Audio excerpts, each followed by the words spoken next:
When I say robot, what do you picture? If it's a humanoid collection of metal and wires stomping around as it cleans your house or offers drinks to your guests, well yeah, that would probably be considered a robot. And if you're imagining the opposite, with a Skynet-style intelligence destroying or enslaving humanity, well, they'd be robots too. But, like we've pointed out before, the word robot is about as vague a term as you can get, at least in engineering. They really are just machines designed to accomplish a task, which could describe pretty much anything. But outside of the dictionary, we often take the word robot to mean one of those humanoid computers cooking you dinner. The thing is, there's a whole lot more to robots than that. What we call a robot tends to have some combination of two elements: mechanical flexibility and artificial intelligence, or AI. That's what it uses to accomplish its tasks. Depending on what they're designed to do, a robot might need more flexibility or a weirdly specific type of AI. And some are more successful than others. With such loose terminology, picking out the most advanced robots in the world is tricky, and probably also kind of impossible, since there's no universally accepted test for how advanced a robot is. It's subjective, and your list might be different, but I'm gonna give you my list anyway. Some of these are robots that already exist and are doing amazing things, and others are just proofs of concept, hints of what the future will look like. The Da Vinci surgical robot, for example, gets a lot of attention because it's used all over the world. But it's actually kind of weird to think of a Da Vinci machine as a robot, because it doesn't have much in the way of artificial intelligence. If you've seen that video of it stitching a grape back together though, you know that it sure does have mechanical flexibility. With adjustable arms that can bend in ways that would break a human's wrist, Da Vinci is an incredibly flexible robot. It's also a robot in the sense that it's doing something that previously could only be done by humans. It works by using two main parts: a station with a few arms that actually operate on the patient, and a place for a human surgeon to sit and control it remotely. You don't just tell a Da Vinci bot, okay, go remove the patient's gallbladder now. The surgeon controls every part of the actual surgery. But the Da Vinci's arms are designed to scale down the surgeon's movements to be much more precise, and they're equipped with special cameras that allow the doctor to see what's going on at the surgical site, even through a tiny incision. It's the kind of thing a human surgeon would never be able to accomplish, because there are limitations to what human hands can do. But Da Vinci's capabilities have made some surgeries, like gallbladder removal, a lot less invasive than they used to be. Over the last decade, it's changed the world of medicine, and new versions are just getting better at what they do, giving surgeons greater control and flexibility. For example, newer models can be combined with fluorescence machines, where you dye the patient's blood with a compound called indocyanine green. When it's lit up by a laser, the dye emits green light, letting the surgeon more clearly see where the blood vessels are. But even though Da Vinci has lots of programming to make sure it's accurately translating the surgeon's movements, it doesn't need much AI, and in this case, you probably don't want the robot to be making decisions on its own. For the next robot on our list, which is really just the latest in a long line of robots, AI is a lot more important. I'm talking about Curiosity, the rover that's been exploring Mars since August 2012. Like Da Vinci, rovers aren't necessarily the first thing that might come to your mind when you think robot,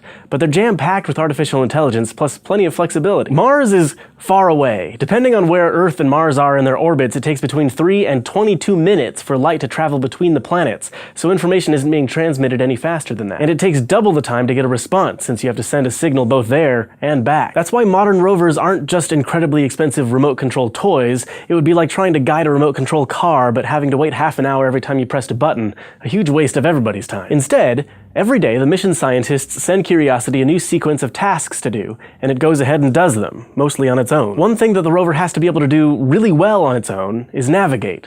The team can tell it where to go, but it needs to be able to avoid obstacles like dangerous rocks or cliffs along the way. Curiosity uses no less than 8 cameras to map out the shape of the terrain 3 meters in front of it to plot out a bunch of different possible paths, and then it chooses the safest one. One of NASA's future rovers, called Mars 2020, is being designed on Curiosity's specs, so it must be an effective system. But when it comes to navigating through hazardous terrain, some robots are designed to do a lot more than just roll over rocks. After the 2011 Fukushima disaster, DARPA started a challenge to motivate the best roboticists from all over the world to design robots that would be useful in natural disasters. In the DARPA Robotics Challenge, teams compete to have their robots quickly complete a series of tasks, one of which is a surprise. They have to do things like climb over piles of debris, open doors, and drive a car, which, let's face it, some humans don't do all that well either. Mechanical flexibility is important, obviously, but they need some AI too, because the contest organizers figure that in a real disaster situation, communications won't be too reliable, so the teams have to plan to lose contact with their robot at any time. The tasks are so hard that some robots don't even complete the course at all. Some fall down and can't get back up, and others just take longer than the time limit, which for this year's challenge was an hour total, total for 8 tasks. But the robot that took home the $2 million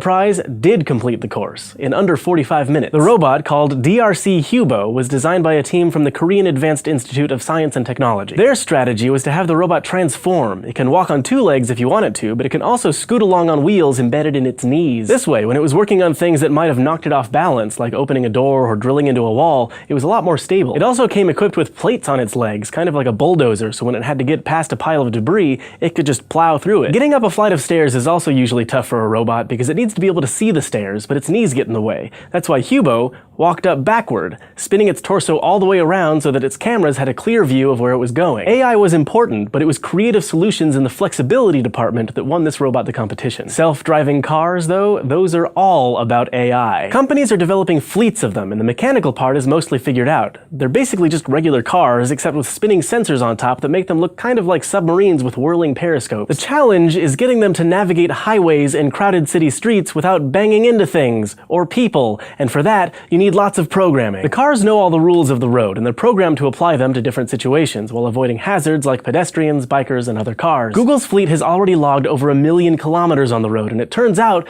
they're much safer drivers than humans, with only 14 minor accidents since the project started 6 years ago. And none of them were the car's fault. It helps, of course, that these robot cars have split-second reaction times, never get tired or distracted by text messages, and they can share all those kilometers of driving experience. And you might be able to buy one as soon as 2017. Self-driving cars use a type of AI that analyzes a situation and then decides what to do based on an incredibly complicated set of rules in its programming. Each car does that all on its own. They use a combination of cameras, radar, and lasers to keep track of objects on the road, plotting the trajectories of other cars, bikes, and pedestrians. That's a lot more sophisticated than, say, a Roomba. But then there are robot swarms, which decide what to do together, using something called collective artificial intelligence. And in 2014, researchers at Harvard created the first real working versions, 1,024 of them. They're a little more futuristic than the other robots we've talked about, because robot swarms are still very much a new thing. They're a totally different way of approaching artificial intelligence and robotics, and now we know that it works. In collective AI, the programming is deceptively simple. Like some colonies of biological organisms, the robots are coded so that they follow a series of simple rules. This particular swarm was designed to organize itself into shapes, so the rules were basically just figure out where you are, and if you're on the edge of the swarm, move along until you find a spot where you're allowed to be that helps make that shape. That makes each individual bot a lot simpler to program, and all of them can work together without having to actively communicate. Eventually, this kind of technology could be used in fields like construction or medicine. If someone had an infection, for instance, you could just send a fleet of tiny robots into their bloodstream and have them seek out and destroy the virus or bacteria. A swarm of tiny, simple robots or a set of surgical arms might not quite fit in with the Terminator, but when it comes to the most advanced robots in the world, they're on my list. Which robots would you have included in your list? Let us know in the comments below. Thanks for watching this episode of SciShow, which was brought to you by our patrons on Patreon. If you want to help us keep making videos like this, check out patreon.com/scishow, and don't forget to go to youtube.com/scishow and subscribe.